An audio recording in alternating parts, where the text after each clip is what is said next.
ಎಲ್ಲರಿಗೂ ನಮಸ್ಕಾರ ವೀಕ್ಷಕರೇ. ಸೆಪ್ಟೆಂಬರ್ 7ನೇ ತಾರೀಕು ಬಹಳ ಶಕ್ತಿಯುತವಾದಂಥ ಅನಂತ ಹುಣ್ಣಿಮೆ ಹಾಗೂ ಚಂದ್ರಗ್ರಹಣ. ಈ ಒಂದು ರಾಶಿಯಲ್ಲಿರ್ತಕ್ಕಂಥ ಜನರಿಗೆ ಈ ಒಂದು ರಕ್ತಗಸ್ತ್ರ ಚಂದ್ರಗ್ರಹಣದಿಂದ 2025 ಅತಿ ದೊಡ್ಡ ಭಯಂಕರವಾದ ಚಂದ್ರಗ್ರಹಣವಾಗಿದೆ. ಈ ರಾಶಿ ಚಕ್ರದಲ್ಲಿರುವಂತಹ ಜನರಿಗೆ ಮುಟ್ಟಿದ್ದೆಲ್ಲ ಚಿನ್ನವಾಗುತ್ತದೆ. ಕೆಲವೊಂದಿಷ್ಟು ಅಪಾಯದ ಎಚ್ಚರಿಕೆ ಕೂಡ ಪಡೆದುಕೊಳ್ಳಬೇಕಾಗುತ್ತದೆ. ಈ ಒಂದು ಗ್ರಹಣದ ಕಾರಣದಿಂದಾಗಿ ಈ ರಾಶಿಗಳಲ್ಲಿ ಇರುವಂತಹ ವ್ಯಕ್ತಿಗಳಿಗೆ ಇನ್ನು ಮುಂದೆ ಹಲವಾರು ರೀತಿಯ ಜೀವನದಲ್ಲಿ ಅದ್ಭುತ ಘಟನೆಗಳು ನಡೆಯುತ್ತಾ ಹೋಗುತ್ತೆ. ಕೇವಲ ಧನ ಸಂಪತ್ತಿನ ಮಳೆ ಸುರಿಯುವುದಷ್ಟೇ ಅಲ್ಲ, ಈ ರಾಶಿಯವರ ಅದೃಷ್ಟ ಆಕಾಶದತ್ತ ರೆಕ್ಕೆ ಬಡಿಯುತ್ತಾ ಹೋಗುತ್ತದೆ. ಕೋರ್ಟ್ ಕಚೇರಿಗಳಲ್ಲಿ ಈ ರಾಶಿಯವರಿಗೆ ಜಯಬೇರಿ ಸಿಗುವ ಸಾಧ್ಯತೆ ಇದೆ. ಎಲ್ಲ ಕೆಲಸದಲ್ಲೂ ಗೆಲುವು ಸಿಗುತ್ತದೆ. ಈ ಚಂದ್ರಗ್ರಹಣ ಹಾಗೂ ಭಯಂಕರ ಹುಣ್ಣಿಮೆಯ ಪ್ರಭಾವದಿಂದ ಈ ರಾಶಿಯವರು ಶ್ರೀಮಂತರಾಗುವುದನ್ನು ತಪ್ಪಿಸಲು ಯಾರಿಂದಲೂ ಸಾಧ್ಯವಿಲ್ಲ. ಯಾವ ಪ್ರಪಂಚದಲ್ಲಿರುವ ಶಕ್ತಿಯೂ ಕೂಡ ಇವರನ್ನ ಈ ಅದೃಷ್ಟದಿಂದ ದೂರ ಮಾಡಲು ಆಗುವುದಿಲ್ಲ. ಈ ಒಂದು ಭಯಂಕರ 2025 ಚಂದ್ರಗ್ರಹಣ 7ನೇ ತಾರೀಕು ಬಂದಿರುವುದರಿಂದ, ಇದರ ಜೊತೆಗೆ ಹುಣ್ಣಿಮೆ ಕೂಡ ಇರುವುದರಿಂದ ಈ ರಾಶಿಯವರ ಬದುಕು ಅದ್ಭುತವಾದ ತಿರುವಿನಿಂದ ಕೂಡಿರುತ್ತದೆ. ಹಾಗಾದರೆ ಯಾವ ರಾಶಿಯವರು ಹೆಚ್ಚಿನ ಒಂದು ಲಾಭ ಹಾಗೂ ಒಂದು ಅದೃಷ್ಟವನ್ನು ಬರಮಾಡಿಕೊಂಡು ನೆಮ್ಮದಿಯನ್ನು ಕಂಡುಕೊಳ್ಳುತ್ತಾರೆ ಎಂಬ ವಿಶೇಷವಾದ ಮಾಹಿತಿಯನ್ನು ನೋಡ್ತಾ ಹೋಗೋಣ. ಅದಕ್ಕೂ ಮುನ್ನ ನೀವು ಕೂಡ ದೇವರು ಹಾಗೂ ಜ್ಯೋತಿಷ್ಯ ಶಾಸ್ತ್ರವನ್ನು ನಂಬುವುದಾದರೆ ಓಂ ನಮೋ ಭಗವತೆ ವಾಸುದೇವಾಯ ನಮಃ ಎಂದು ಕಮೆಂಟ್ ಮಾಡಿ, ತಪ್ಪದೆ ನಮ್ಮ ಚಾನಲ್ಗೆ ಸಬ್ಸ್ಕ್ರೈಬ್ ಮಾಡಿ, ಹಾಗೆ ಪಕ್ಕದಲ್ಲಿ ಇರುವಂಥ ಬೆಲ್ ಐಕನ್ನ ಪ್ರೆಸ್ ಮಾಡಿ.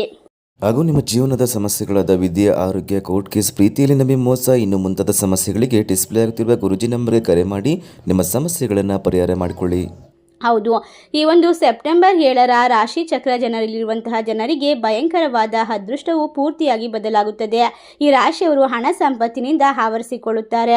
ಈ ರಾಶಿ ಜನರಿಗೆ ಚಂದ್ರಗ್ರಹಣದ ನಂತರ ಕುಬೇರ ದೇವರ ಸಂಪೂರ್ಣ ಅನುಗ್ರಹ, ಚಂದ್ರ ದೇವರ ಅನುಗ್ರಹ, ಹಲವಾರು ದೇವಾನುದೇವತೆಗಳ ಅನುಗ್ರಹ ಸಿಗುತ್ತದೆ. ಈ 7 ರಾಶಿಯ ಜನರು ಜೀವನದಲ್ಲಿ ನವಗ್ರಹಗಳ ಒಂದು ಶಕ್ತಿಶಾಲಿಯಾದಂತಹ ಅದೃಷ್ಟವನ್ನು ಕೂಡ ಪಡೆದುಕೊಳ್ಳುತ್ತಾರೆ. ಈ 7 ರಾಶಿಯ ಜನರು ಯಾರು ಅಂತ ನೋಡೋದಾದ್ರೆ, ಮೊದಲನೇ ರಾಶಿ ಬಂದು ಕುಂಭರಾಶಿ. ಕುಂಭರಾಶಿಯಲ್ಲಿರ್ತಕ್ಕಂತಹ ಜನರಿಗೆ ಈ ಒಂದು ಸಂದರ್ಭದಲ್ಲಿ ಸಂಪೂರ್ಣವಾಗಿ ಬದುಕೆ ಬದಲಾಗುತ್ತದೆ. ಮಾಡುವಂತಹ ಕೆಲಸ, ಕಾರ್ಯ, ವ್ಯಾಪಾರ, ವ್ಯವಹಾರದಲ್ಲಿ ಅದ್ಭುತವಾದ ಜಯಬೇರಿಯನ್ನು ಬಾರಿಸುತ್ತೀರಾ. ಎಲ್ಲ ರೀತಿಯ ಕಷ್ಟಗಳು, ದುಃಖ, ನೋವಿನಿಂದ ಮುಕ್ತಿಯನ್ನು ಕಂಡುಕೊಂಡು ನೆಮ್ಮದಿಯನ್ನು ಬರಮಾಡಿಕೊಳ್ಳುವಂತಹ ಸಂದರ್ಭ ಇದಾಗಿದೆ. ಈ ರಾಶಿ ಚಕ್ರದಲ್ಲಿರುವಂತಹ ಜನರಿಗೆ ಇನ್ನು ಮುಂದೆ ಸೋಲೆ ಇರುವುದಿಲ್ಲ.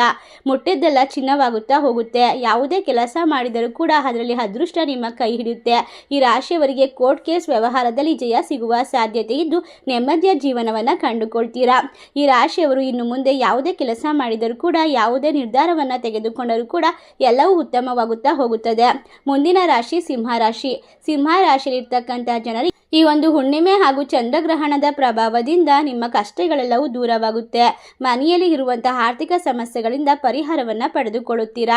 ಈ ಒಂದು ಭಯಂಕರವಾದ ಹುಣ್ಣಿಮೆಯಿಂದ ಈ ರಾಶಿಯವರ ಬದುಕು ಬಂಗಾರವಾಗುವುದರ ಜೊತೆಗೆ ನಾವು ತಿಳಿಸಿಕೊಡುವಂತಹ ಸಣ್ಣ ಪುಟ್ಟ ಪರಿಹಾರ ತಂತ್ರವನ್ನು ನಿಮ್ಮ ಜೀವನದಲ್ಲಿ ಅನುಸರಿಸುವುದರಿಂದ ದೊಡ್ಡ ಮಟ್ಟದ ಏಳಿಗೆ, ಯಶಸ್ಸು ನಿಮ್ಮ ಜೀವನಕ್ಕೆ ಸಿಗುತ್ತದೆ. ಅಷ್ಟೇ ಅಲ್ಲದೆ ಎಲ್ಲ ಸರ್ವ ಸಮಸ್ಯೆಗಳು ಪರಿಹಾರವಾಗಿ ನೆಮ್ಮದಿಯನ್ನು ಕಂಡುಕೊಳ್ಳಬಹುದು. ವಿದ್ಯಾರ್ಥಿಗಳು ಕೂಡ ವಿದ್ಯಾಭ್ಯಾಸದಲ್ಲಿ ಪ್ರಗತಿಯನ್ನು ಪಡೆದುಕೊಳ್ಳುವಂತಹ ಸಾಧ್ಯತೆ ಹೆಚ್ಚಾಗಿರುತ್ತದೆ. ಮುಂದಿನ ರಾಶಿ ಮಕರ ರಾಶಿ. ಮಕರ ರಾಶಿಯಲ್ಲಿರುವ ಜನರಿಗೆ ಎಷ್ಟು ಸಮಯದವರೆಗೂ ಕೂಡ ಅನುಭವಿಸಿದಂತಹ ಕಷ್ಟ, ನೋವುಗಳಿಂದ ಹೊರಬರುವಂತಹ ನೆಮ್ಮದಿಯುತವಾದಂತಹ ಸಂದರ್ಭವಾಗಿದೆ. ನಿಮ್ಮ ಮನೆಯಲ್ಲಿ ಯಾವುದೇ ರೀತಿಯ ತೊಂದರೆಗಳಿದ್ರೂ ಕೂಡ ಸಂಪೂರ್ಣವಾಗಿ ದೇವರುಗಳ ಆಶೀರ್ವಾದದಿಂದ ಎಲ್ಲ ರೀತಿಯ ಕಷ್ಟಗಳು ದೂರವಾಗಿ ನೆಮ್ಮದಿಯನ್ನು ಪಡೆದುಕೊಳ್ಳುವಂತಹ ಸಂದರ್ಭ ಇದಾಗಿದೆ. ಒಂದು ವೇಳೆ ಯಾವುದಾದ್ರೂ ಮಹಿಳೆಯಿಂದ ನಿಮಗೆ ತೊಂದರೆ ಆಗ್ತಾ ಇದ್ರೆ ಕೂಡ ಅದು ಈ ಒಂದು ಸಂದರ್ಭದಲ್ಲಿ ದೂರವಾಗುತ್ತೆ. ಮನೆಯಲ್ಲಿ ಹಣಕಾಸಿನ ಪರಿಸ್ಥಿತಿ ಬಲಗೊಳ್ಳುತ್ತಾ ಹೋಗುತ್ತೆ. ಮುಂದಿನ ರಾಶಿ ಮೀನರಾಶಿ. ಮೀನರಾಶಿಯಲ್ಲಿರ್ತಕ್ಕಂಥ ಜನರಿಗೆ ಈ ಒಂದು ಭಯಂಕರವಾದ ಚಂದ್ರಗ್ರಹಣದ ಪ್ರಭಾವದಿಂದಾಗಿ ಎಲ್ಲ ರೀತಿಯ ಕಷ್ಟಗಳು ದೂರವಾಗಿ ನೆಮ್ಮದಿಯನ್ನು ಕಂಡುಕೊಳ್ಳಬಹುದು. ಹಣಕಾಸಿನ ಪರಿಸ್ಥಿತಿ ಬಲಗೊಳ್ಳುತ್ತಾ ಹೋಗುತ್ತದೆ. ಈ ಒಂದು ಗ್ರಹಣ ಹಾಗೂ ಹುಣ್ಣಿಮೆಯಿಂದ ಅತಿ ದೊಡ್ಡ ಬದಲಾವಣೆ ನಿಮ್ಮ ಜೀವನದಲ್ಲಿ ಕಂಡುಕೊಳ್ಳಲು ಸಾಧ್ಯವಾಗುತ್ತಾ ಹೋಗುತ್ತೆ. ಯಾವುದೇ ಕೆಲಸ ಮಾಡಿದರೂ ಕೂಡ ದುಪ್ಪಟ್ಟು ಹಣವನ್ನು ಲಾಭವಾಗಿ ಪಡೆದುಕೊಳ್ಳಬಹುದು. ನಿಮ್ಮ ಆದಾಯದ ಹೊಸ ಮಾರ್ಗಗಳು ಸೃಷ್ಟಿಯಾಗ್ತಾ ಹೋಗುತ್ತೆ. ನೀವು ಬಹಳ ಎಚ್ಚರಿಕೆಯಿಂದ ಜೀವನವನ್ನು ನಿರ್ವಹಿಸ್ತಾ ಇರ್ತೀರಾ. ಇನ್ನು ಮುಂದೆ ಎಲ್ಲ ಕಷ್ಟಗಳಿಂದ ಪರಿಹಾರ ಸಿಗುವ ಸಂದರ್ಭ ಇದಾಗಿದೆ. ಮುಂದಿನ ರಾಶಿ ತುಲಾರಾಶಿ. ತುಲಾರಾಶಿಯಲ್ಲಿರುವಂತಹ ಜನರಿಗೂ ಕೂಡ ಈ ಒಂದು ಹುಣ್ಣಿಮೆ ಹಾಗೂ ಚಂದ್ರಗ್ರಹಣದ ಪ್ರಭಾವದಿಂದ ನಿಮ್ಮ ಮನೆಯಲ್ಲಿ ಇರುವಂತಹ ಕಷ್ಟಗಳು, ನಕಾರಾತ್ಮಕ ಅಂಶಗಳು ದೂರವಾಗುತ್ತದೆ. ಈ ಒಂದು ಸಂದರ್ಭದಲ್ಲಿ ಲಕ್ಷ್ಮೀ ದೇವಿಯ ಸಂಪೂರ್ಣ ಅನುಗ್ರಹ ಆಶೀರ್ವಾದ ನಿಮ್ಮ ಮೇಲಿರುವುದರಿಂದ ದೇವಾನುದೇವತೆಗಳ ಆಶೀರ್ವಾದವನ್ನು ಪಡೆದುಕೊಂಡು ಹೊಸ ಕೆಲಸವನ್ನು ಕೂಡ ಶುರು ಮಾಡಬಹುದು. ಎಲ್ಲ ರೀತಿಯ ಕೆಲಸದಲ್ಲೂ ಕೂಡ ನಿಮಗೆ ಜಯ ಅನ್ನೋದು ಸಿಗ್ತಾ ಹೋಗುತ್ತೆ. ಅಷ್ಟೇ ಅಲ್ಲದೆ ಭಗವಂತನಾದ ಶಿವನು ಕೂಡ ನಿಮಗೆ ಈ ಒಂದು ಸಂದರ್ಭದಲ್ಲಿ ವಿಶೇಷ ಶಕ್ತಿಯನ್ನು ತುಂಬುತ್ತಾನೆ. ಇದರಿಂದ ನೀವು ಮಾಡುವ ಕೆಲಸ ಕಾರ್ಯದಲ್ಲಿ ಎಲ್ಲ ರೀತಿಯ ತೊಂದರೆಗಳು ನಿವಾರಣೆಯಾಗಿ ನೆಮ್ಮದಿಯನ್ನು ಬರಮಾಡಿಕೊಂಡು ಸಿರಿ ಸಂಪತ್ತನ್ನು ಪಡೆದುಕೊಳ್ಳುತ್ತೀರಿ ಎಂದು ತಿಳಿಸಲಾಗಿದೆ. ಮುಂದಿನ ರಾಶಿ ವೃಶ್ಚಿಕ ರಾಶಿ. ವೃಶ್ಚಿಕ ರಾಶಿಯಲ್ಲಿರುವಂತಹ ಜನರಿಗೆ ಈ ಒಂದು ಸಂದರ್ಭದಲ್ಲಿ ದೇವಾನುದೇವತೆಗಳ ಆಶೀರ್ವಾದದ ಜೊತೆಗೆ ನಿಮ್ಮ ಶಕ್ತಿ, ನಿಮ್ಮ ಆತ್ಮಬಲ ಹೆಚ್ಚಾಗುತ್ತೆ. ಯಾವುದೇ ಕೆಲಸ ಮಾಡಿದರೂ ಕೂಡ ಎಲ್ಲದರಲ್ಲೂ ಇರುವಂತಹ ಅಡೆತಡೆಗಳು, ತೊಂದರೆಗಳು ದೂರವಾಗ್ತಾ ಹೋಗುತ್ತೆ. ವಿಶೇಷವಾದ ಶಕ್ತಿ ನಿಮ್ಮನ್ನು ಆವರಿಸಿಕೊಂಡಿರುತ್ತೆ. ಇದರಿಂದಾಗಿ ಸಮಾಜದಲ್ಲಿ ಗೌರವ, ಖ್ಯಾತಿಯನ್ನು ಪಡೆದುಕೊಳ್ಳುತ್ತೀರಾ. ಮನೆಯಲ್ಲಿ ನಿಮಗೆ ಹೆಚ್ಚಿನ ಮನ್ನಣೆ, ಗೌರವ ಸಿಗುವ ಸಾಧ್ಯತೆ ಇದ್ದು ನಿಮ್ಮ ಆಫೀಸ್ ಕೆಲಸದಲ್ಲಿ ನೀವು ಬಡ್ತಿಯನ್ನು ಪಡೆದುಕೊಳ್ಳಬಹುದು. ಹಲವಾರು ರೀತಿಯ ಹಣಕಾಸಿನ ಪರಿಸ್ಥಿತಿಯನ್ನು ಬಲಪಡಿಸಿಕೊಳ್ಳಬಹುದು. ಈ ಒಂದು ಸಂದರ್ಭದಲ್ಲಿ ಈ ರಾಶಿ ಚಕ್ರದಲ್ಲಿರುವಂತಹ ಜನರಿಗೆ ಸರ್ವ ಸಮಸ್ಯೆಗಳು ದೂರವಾಗಿ ನೆಮ್ಮದಿಯನ್ನು ಪಡೆದುಕೊಳ್ಳುವಂತಹ ಸಂದರ್ಭ ಆರಂಭವಾಗುತ್ತೆ. ಮುಂದಿನ ರಾಶಿ ಕನ್ಯಾ ರಾಶಿ. ಕನ್ಯಾ ರಾಶಿಯಲ್ಲಿರ್ತಕ್ಕಂಥ ಜನರು ಕೋಟ್ಯಾಧಿಪತಿಗಳಾಗುವಂತಹ ಮಹಾಯೋಗವನ್ನು ಬರಮಾಡಿಕೊಳ್ಳುತ್ತೀರಾ. ಈ ಒಂದು ಸೆಪ್ಟೆಂಬರ್ 7ರಂದು ರಾಹುಗ್ರಸ್ತ ಚಂದ್ರಗ್ರಹಣದಿಂದ ಶ್ರೀ ವಿಶ್ವವಸು ನಾಮ ಸಂವತ್ಸರ ಭಾದ್ರಪದ ಮಾಸದ ದಕ್ಷಯಾಯಣ ಶುಕ್ಲ ಪಕ್ಷದಲ್ಲಿ ಈ ಸಂದರ್ಭದಲ್ಲಿ ಈ ರಾಶಿಯವರಿಗೆ ಅದ್ಭುತವಾದ ಸಮಯ ಆರಂಭವಾಗುವುದರ ಜೊತೆಗೆ ನಿಮ್ಮ ಎಲ್ಲ ಕೆಲಸಗಳಲ್ಲೂ ಕೂಡ ಒಂದು ಲಾಭವನ್ನು ಪಡೆದುಕೊಳ್ಳುವಂತಹ ಸಾಧ್ಯತೆ ಹೆಚ್ಚಾಗ್ತಾ ಹೋಗುತ್ತೆ. ನೀವು ಅನುಭವಿಸಿದಂತಹ ಕಷ್ಟಗಳಿಂದ ಪರಿಹಾರ ಸಿಗುತ್ತೆ. ನವಗ್ರಹಗಳ ಆಶೀರ್ವಾದ ದೊರೆಯುವುದರ ಜೊತೆಗೆ ನೀವು ನೆಮ್ಮದಿಯನ್ನು ಬರಮಾಡಿಕೊಳ್ತೀರಾ. ಎಲ್ಲ ರೀತಿಯ ತೊಂದರೆಗಳಿಂದ ದೂರ ಆಗೋಕೆ ಈ ಒಂದು ಸಂದರ್ಭದಲ್ಲಿ ನಿಮಗೆ ದೇವಾನುದೇವತೆಗಳ ಆಶೀರ್ವಾದ ದೊರೆಯುತ್ತಾ ಹೋಗುತ್ತೆ. ಆಫೀಸ್ ಕೆಲಸದಲ್ಲಿ ಬಡ್ತಿ ಸಿಗುತ್ತೆ. ಉತ್ತಮವಾದ ನೆಮ್ಮದಿಯಾದ ಜೀವನವನ್ನು ಕಂಡುಕೊಳ್ತೀರಾ. ವೈವಾಹಿಕ ಜೀವನ ಕೂಡ ಉತ್ತಮವಾಗ್ತಾ ಹೋಗುತ್ತೆ. ನಿಮ್ಮ ಮಕ್ಕಳು ವಿದ್ಯಾಭ್ಯಾಸದಲ್ಲಿ ಪ್ರಗತಿಯನ್ನು ಪಡ್ಕೊಳ್ತಾರೆ. ಈ ಒಂದು ಭಯಂಕರವಾದ ಚಂದ್ರಗ್ರಹಣವು ಸೆಪ್ಟೆಂಬರ್ ಭಾನುವಾರ ಸಂಭವಿಸಲಿದ್ದು, ಈ ಒಂದು ಚಂದ್ರಗ್ರಹಣದ ಪ್ರಭಾವದಿಂದ ನಿಮ್ಮ ಜೀವನದ ಎಲ್ಲ ರೀತಿಯ ಸಮಸ್ಯೆಗಳಿಂದ ಮುಕ್ತಿಯನ್ನು ಹೊಂದುತ್ತೀರಾ. ಮತ್ತು ಚಂದ್ರಗ್ರಹಣದ ಸೂತಕದ ಕಾಲದಲ್ಲಿ ಗರ್ಭಿಣಿ ಸ್ತ್ರೀಯರು ಯಾವುದೇ ಕಾರಣಕ್ಕೂ ಆಹಾರ ಸೇವನೆ ಮಾಡುವುದು ಅಥವಾ ಹೊರಗೆ ಬರುವುದನ್ನು ನಿಷೇಧಿಸಲಾಗಿದೆ. ಈ ಸಂದರ್ಭದಲ್ಲಿ ಮಕ್ಕಳನ್ನು ನೀವು ಹೆಚ್ಚು ಜೋಪಾನವಾಗಿ ನೋಡಿಕೊಳ್ಳಬೇಕು.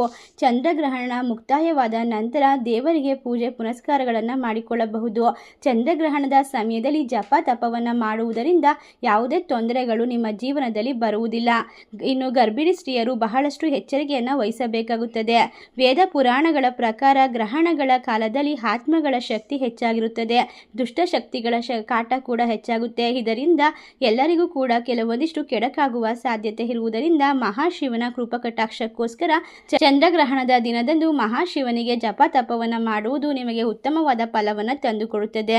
ಈ ಒಂದು ರಾಶಿಯಲ್ಲಿರ್ತಕ್ಕಂಥ ಜನರು ಕೂಡ ಈ ವಿಶೇಷವಾದ ಗ್ರಹಣದ ಸಮಯದಲ್ಲಿ ಎಲ್ಲ ರೀತಿಯ ತೊಂದರೆಗಳಿಂದ ಹೊರಬಂದು ನೆಮ್ಮದಿಯನ್ನು ಪಡೆದುಕೊಳ್ಳುವಂತಹ ಸಂದರ್ಭ ಶುರುವಾಗುತ್ತದೆ. ನೀವು ಅಂದುಕೊಂಡ ಕೆಲಸವನ್ನು ವಿಶೇಷವಾಗಿ ಸಾಧನೆ ಮಾಡಿಕೊಳ್ಳಬಹುದು. ನೀವು ಕಂಡ ಕನಸನ್ನು ನನಸು ಮಾಡಿಕೊಳ್ಳಲು ನಿಮಗೆ ದೊಡ್ಡ ಶಕ್ತಿ ದೊರೆಯುತ್ತಾ ಹೋಗುತ್ತೆ. ಇಷ್ಟೆಲ್ಲ ಲಾಭವನ್ನು ಪಡೆದುಕೊಳ್ಳುವಂತಹ 7 ರಾಶಿಗಳಲ್ಲಿ ನಿಮ್ಮ ರಾಶಿ ಇದ್ದರೂ ಇಲ್ಲದಿದ್ದರೂ ಭಕ್ತಿಯಿಂದ ಓಂ ನಮೋ ವಾಸುದೇವಾಯ ನಮಃ ಎಂದು ಕಮೆಂಟ್ ಮಾಡಿ. ತಪ್ಪದೆ ನಮ್ಮ ಚಾನಲ್ಗೆ ಸಬ್ಸ್ಕ್ರೈಬ್ ಮಾಡಿ. ಧನ್ಯವಾದಗಳು.